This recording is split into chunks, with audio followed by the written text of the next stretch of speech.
구독과 좋아요는 사랑입니다. 여러분 반갑습니다. 서목사의 말씀 창고의 서목사입니다.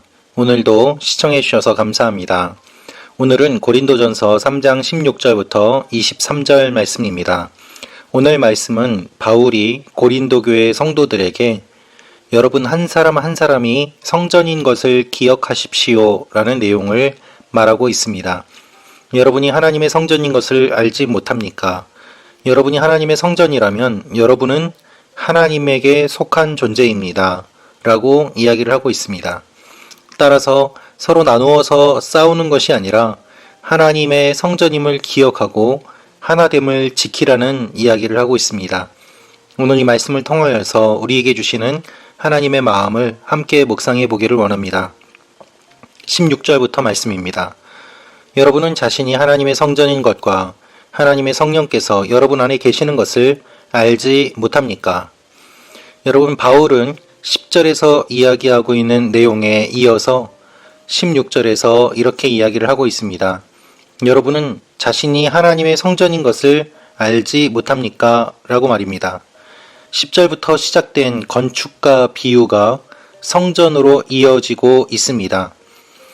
이 건축가 비유가 성전으로 이어지는 이유는 하나님께서 우리 한 사람 한 사람을 통하여서 하나님의 나라와 하나님의 교회와 하나님의 성전을 세워 가신다는 가르침을 알려주기 위함입니다. 16절에서 이렇게 이야기를 하는 것이 바로 그런 이유가 있는 것이죠. 여러분은 하나님의 성전입니다 라고 이야기하고 있습니다. 하나님의 성전의 특징은 하나님의 성령께서 거하시는 것입니다. 하나님의 영이 거하지 않는다면 그것은 진정한 의미의 성전이라고 할 수 없습니다. 여러분, 우리 한 사람 한 사람이 하나님의 성전이라는 이야기는 많이 들었습니다. 그런데 그것의 진정한 의미는 무엇입니까? 성령께서 거하시는 것이 성전이라는 것입니다. 여러분 가운데 성령님께서 거하십니까? 여러분 가운데 성령님께서 함께 하십니까? 그리고 무엇보다도 여러분 한 사람 한 사람이 하나님의 성전이라는 생각을 가지고 살고 계십니까? 이것이 바울이 던지는 질문입니다. 17절입니다. 만일 누구든지 하나님의 성전을 파괴하면 하나님께서 그 사람을 멸하실 것입니다. 이는 하나님의 성전은 거룩하기 때문입니다. 여러분이 바로 하나님의 성전입니다. 여러분, 누구든지 하나님의 성전을 파괴하면 하나님께서는 그 사람을 멸하신다고 말씀하십니다. 우리는 교회가 싸우고 또한 시기하고 질투하고 분열하는 그와 같은 이야기들을 많이 듣습니다.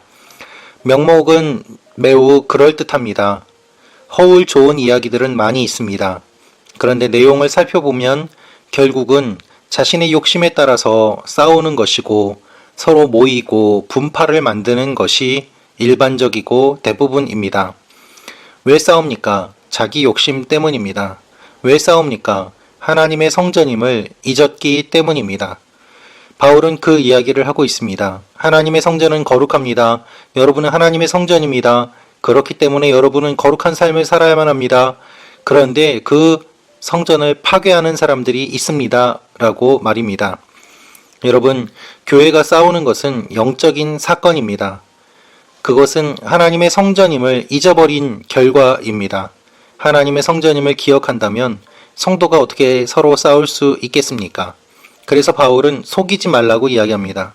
18절 말씀입니다.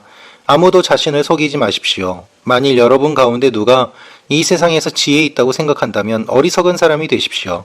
그렇게 해야 진정 지혜 있는 사람이 될 것입니다. 교회 안에서 서로 자신을 높이면서 지혜 있는 척 하지 말고 그렇게 스스로를 속이지 말며 서로 겸손하게 어리석은 사람이 되어서 교회의 통일성과 일치성을 유지해야 된다라고 이야기를 하고 있는 것입니다. 이 세상의 모든 지혜는 하나님 보시기에 어리석기 때문에 하나님 앞에서 겸손해야 되고 하나님 앞에서 낮아져야 되고 하나님만을 높여야 될 때 그때의 교회가 하나 될 수 있음을 이야기하고 있습니다. 여러분, 우리는 오해해서는 안 됩니다. 어떤 사람이 말을 안 하고 가만히 있다고 해서 그가 생각이 없는 것이 아닙니다. 그는 인내하고 참고 기회를 보고 있을 뿐입니다. 그것을 무시하고 자신의 마음대로 하는 사람들이 있습니다. 그래서는 안 됩니다. 그래서는 반드시 문제가 생기게 됩니다.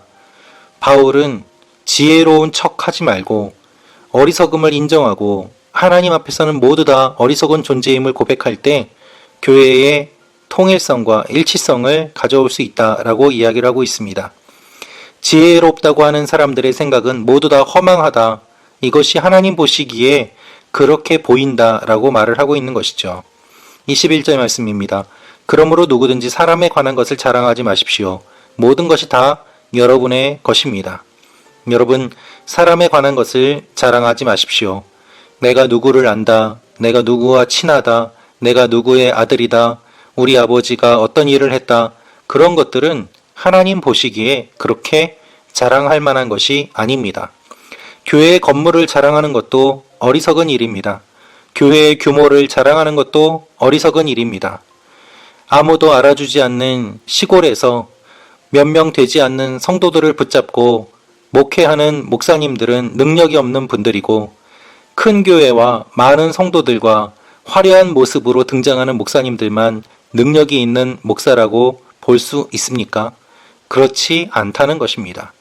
하나님께서 보시기에는 그것들이 아무런 소용이 없다는 것을 말씀하고 계십니다. 왜 아무런 소용이 없습니까?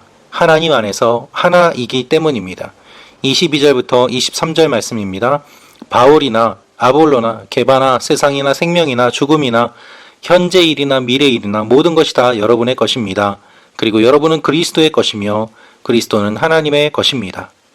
이 말을 다른 말로 생각해 보면 우리가 먹고 마시고 생각하고 계획하고 살아가는 모든 것이 다 하나님의 것이며 그리스도의 것이며 그리스도는 하나님의 것이라고 이야기를 하고 있습니다. 우리가 주님을 믿는다면 우리의 삶이 주님의 것이라는 고백이 전제되는 것입니다. 우리의 삶은 우리의 것이 아닙니다. 우리의 삶은 주님의 것입니다. 그래서 주님의 성전으로서 주님의 영광과 성령님의 임재를 사모하며 그렇게 서로 세워져 가기를 사모할 때 주님께서 기뻐하심을 말씀하고 있습니다. 여러분, 하나님의 성전을 파괴하면 하나님께서 그 사람을 멸하실 것입니다. 교회 안에 들어온 분열시키는 세력들, 이단의 속임수들, 하나님께서는 반드시 그러한 존재들을 멸하실 것입니다. 교회가 분열되고 싸우고 주님의 성전이 파괴되도록 방관하고 조작하는 세력들은 하나님께서 반드시 멸망시키실 것입니다. 그것은 거꾸로 이야기하면 하나님께서는 하나님의 교회를 지극히 사랑하시고 또한 교회가 건강하게 서기를 원하신다는 것을 의미합니다. 여러분이 섬기시는 교회가 건강한 교회가 되도록 기도하십시오. 그리고 건강한 교회가 더욱더 많아지도록 기도하십시오. 그 일들을 통하여서 성령께서 역사하시고 하나님의 영광이 나타나는 일들이 일어나게 될 것입니다. 하나님의 성전으로서 세계 곳곳에서 세워져 가시는 말씀 참고 가족 여러분이 되시기를 기도합니다. 기도하겠습니다. 아버지 하나님, 우리가 주님의 성전임을 고백합니다. 우리 가운데 함께 하시고 이 영상 가운데 성령님 역사하시고 말씀 찾고 가족 여러분 한 분 한 분의 삶 가운데 주님 함께하여 주옵소서. 예수님의 이름으로 기도합니다. 아멘.